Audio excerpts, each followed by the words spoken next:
Un train roulant de Genève à Annemasse a percuté un obstacle dans le tunnel passant sous la frontière en milieu de matinée. C'est le scénario imaginé par les autorités franco-suisses. Les secours s'activent pour s'occuper des quelques 1200 figurants. La population s'est ainsi retrouvée directement impliquée dans cet exercice. Les futurs clients du Léman Express sont ainsi devenus actrices et acteurs de leur sécurité. On voit comment les secours se développent, comment ils organisent pour le triage des blessés, comment ils s'occupent des urgences.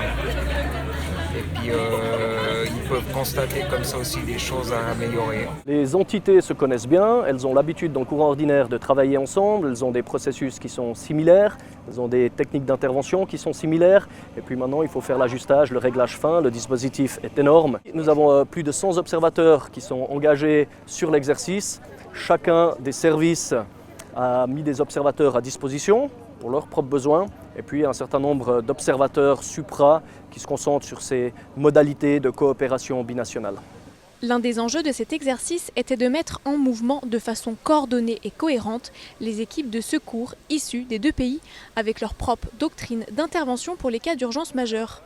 Si un jour un accident survient, on aura en tout cas l'habitude d'avoir pris en charge ce genre d'événement de grande ampleur, de voir et d'apprendre de ses erreurs, puisque bien évidemment on commet des erreurs et on peut les corriger, c'est ce qui est la chose la plus importante. Ça reste un exercice avec toutes les contraintes et les biais qui sont inhérents et qui font que l'ambiance est différente et les conclusions qu'on peut en tirer restent des conclusions qui sont évidemment soumises à ces limitations. Les associations agréées de sécurité civile, les centres hospitaliers, les organisations de gestion de crise du canton de Genève et de la Haute-Savoie sont également mobilisées pour cet exercice. Au total, ce sont 900 professionnels.